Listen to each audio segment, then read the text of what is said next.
ভগবদ্গীতা হিন্দু ধর্মের অন্যতম গুরুত্বপূর্ণ গ্রন্থ, যা আধ্যাত্মিক জ্ঞান, জীবনধারা এবং দার্শনিক দিক নির্দেশনা প্রদান করে। এর অমৃতবাণী আমাদের শিখিয়েছে একা থাকতে, আত্মবিশ্বাসী হতে এবং নিজেদের মনের শান্তি প্রতিষ্ঠা করতে। এখানে একা থাকতে শিখুন, ভালো থাকতে পারবেন। এই চিন্তা থেকে কিছু গুরুত্বপূর্ণ গীতার বাণী তুলে ধরেছি, যা জীবনে একা থাকতে নিজের মাঝে শান্তি ও স্থিরতা খুঁজে পাওয়ার জন্য উপকারী হতে পারে। আমি গীতাঞ্জলি লাইফস্টাইলে সবাইকে স্বাগত। আত্মবিশ্বাস ও আত্ম আবিষ্কার। ভগবদ গীতা আমাদের শেখায় যে জীবনের আসল শান্তি অন্তরে রয়েছে। মানুষ নিজের অন্তর্দৃষ্টি এবং আত্মবিশ্বাসের মাধ্যমে শান্তি ও সুখ অর্জন করতে পারে। নিজেকে জানো, নিজের সত্যকে জানো, এটি গীতার মূল শিক্ষা। একাকিত্বের সৌন্দর্য। গীতা বলেছে যে কোনো কিছু বাহ্যিকভাবে আমাদের সুখ বা দুঃখ দেয় না, সব কিছুই আমাদের মন ও অনুভূতির উপর নির্ভর করে। তাই একা থাকলেও আপনি শান্তি ও সুখে থাকতে পারবেন যদি আপনার মন স্থির থাকে। প্রতিটি মুহূর্তকে উপভোগ করুন। ভবিষ্যৎ ও অতীতের চিন্তা না করে বর্তমান মুহূর্তকে নিজেকে নিমগ্ন করুন। গীতা আমাদের শিখিয়েছে বর্তমানের প্রতি মনোযোগ দিলে একাকিত্ব ও সুখকর হয়ে ওঠে। নিজের কর্তব্য পালন করুন। আপনার কর্তব্য পরিপূর্ণভাবে পালন করুন। ফলের চিন্তা না করে যখন আমরা আমাদের কাজের প্রতি দৃষ্টিপাত করি এবং ফলের জন্য উদ্বিগ্ন না হয়ে নিজের সেরাটা দেওয়ার চেষ্টা করি, তখন একা থাকার অনুভূতি কম হয়ে আসে। আধ্যাত্মিক উন্নতি। গীতা বলেছে যে আত্মার সাথে সম্পর্ক স্থাপন করার মাধ্যমে আমরা একাকিত্বে শান্তি পেতে পারি। আত্মসুখ এবং আধ্যাত্মিক উন্নতি একাকী জীবনের অমূল্য উপহার। দেহ ও মন একটি নয়, দেহ ও মন আলাদা এবং আমাদের প্রকৃত পরিচয় হলো আত্মা। এই বোধটি আমাদের একা থাকতে সাহায্য করে, কারণ যখন আমরা জানি যে দেহ বা বাহ্যিক পরিবেশে আমাদের প্রকৃত পরিচয় নয়, তখন একাকিত্ব কষ্টদায়ক মনে হয় না। সব কিছুই মায়া। ভগবদ গীতা বলে যা কিছু চোখের সামনে দেখা যায় তা সবই মায়া, অসত্য। যখন আমরা এই সত্যটা জানি, তখন বুঝতে পারি যে বাহ্যিক সম্পর্ক বা পরিস্থিতি একমাত্র আমাদের আধ্যাত্মিক অবস্থার উপর নির্ভরশীল। ফলে একাকিত্ব বা সমষ্টি সংকট কেবল মনেরই ব্যাপার। শান্তির পন্থা। অন্যকে শান্তি দান করতে হলে আগে নিজে শান্ত থাকতে হবে। এই শিক্ষা একাকিত্বকে ইতিবাচকভাবে গ্রহণ করার জন্য অত্যন্ত কার্যকারী। নিজের শান্তি প্রতিষ্ঠা করলে আমরা পৃথিবীতে সত্যিকারের শান্তি আনার পথে চলতে পারি। কৃপা ও ভক্তি। ভগবদ গীতা আমাদের শেখায় যে ঈশ্বরের প্রতি ভক্তি এবং আত্মসমর্পণ শান্তি লাভের অন্যতম পথ।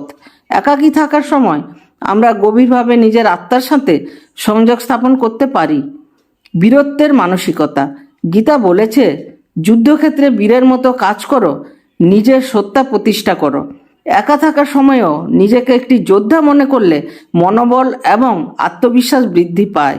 শান্ত থাকার শিল্প। যখন সব কিছুই অস্থির, তখন নিজের মধ্যে শান্তি খুঁজে পাওয়াই হলো আসল সাফল্য। একাকী অবস্থায় যদি আমরা নিজের মধ্যে শান্তি সৃষ্টি করতে পারি, তবে পৃথিবী কতই না শান্ত হবে। দৃষ্টিভঙ্গির পরিবর্তন। গীতা বলেছে যদি তুমি দৃষ্টিভঙ্গি পরিবর্তন করতে পারো, তবে তুমি নিজের অবস্থান ও পরিবর্তন করতে পারো। একা থাকলে নিজের ভাবনাকে পরিবর্তন করে জীবনে সুখ ও শান্তি আনতে পারো। পৃথিবীকে জয় করো। যে নিজেকে জয় করতে পারে সে পৃথিবীকে জয় করতে পারে। একাকিত্বকে একটি শক্তি উৎস মনে করলে আমাদের জীবনে যে কোনো বাধা আসুক তা জয় করতে সক্ষম হব। মনোসংযোগ।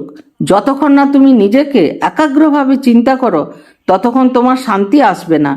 একা থাকার সময় নিজের মনোসংযোগের ক্ষমতাকে কাজে লাগানোর জন্য শান্তি তোমার জীবনে আসবে।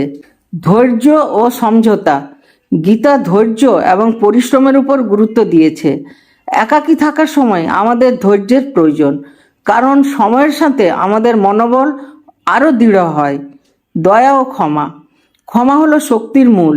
গীতা বলেছে একা থাকার সময় নিজের উপর দয়া এবং ক্ষমা প্রদর্শন করলে অভ্যন্তরীণ শান্তি অর্জন হয়।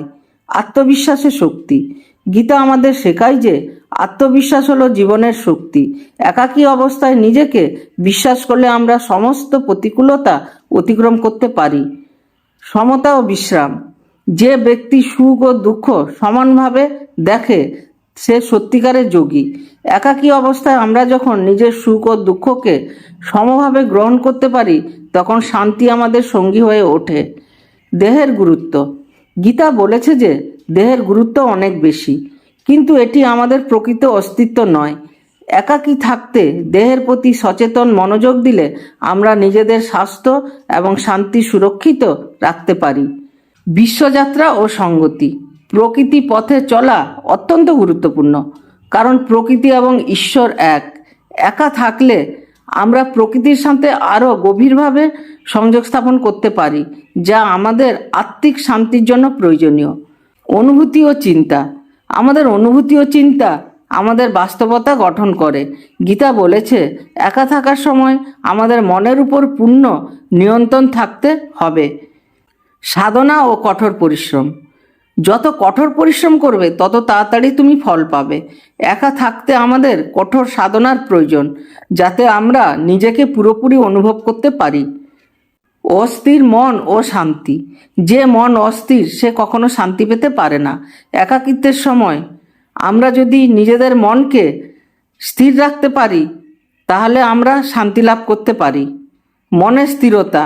গীতা বলে যতই দুঃখ আসুক মনকে স্থির রাখতে শিখো।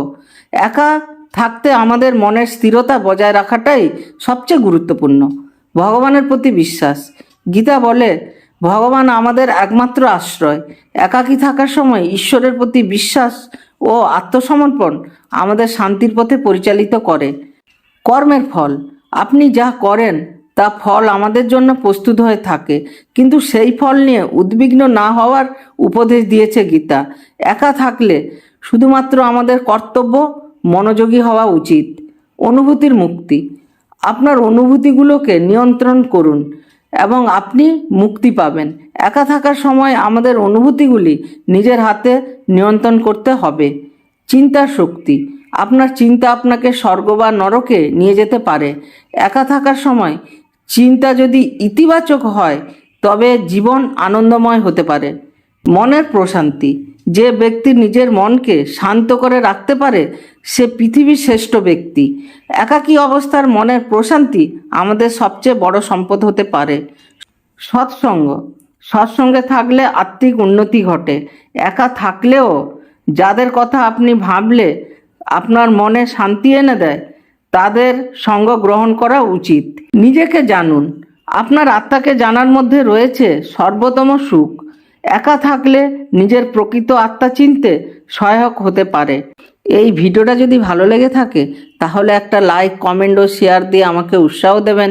আমার চ্যানেলটাকে সাবস্ক্রাইব করুন আর বেল আইকন টিপুন যাতে পরবর্তী ভিডিও অতি সহজে চলে যায়। আর আমি ঈশ্বরের কাছে প্রার্থনা করি আপনারা সবাই সুস্থ থাকবেন ও ভালো থাকবেন। এই বলে শেষ করছি। ধন্যবাদ।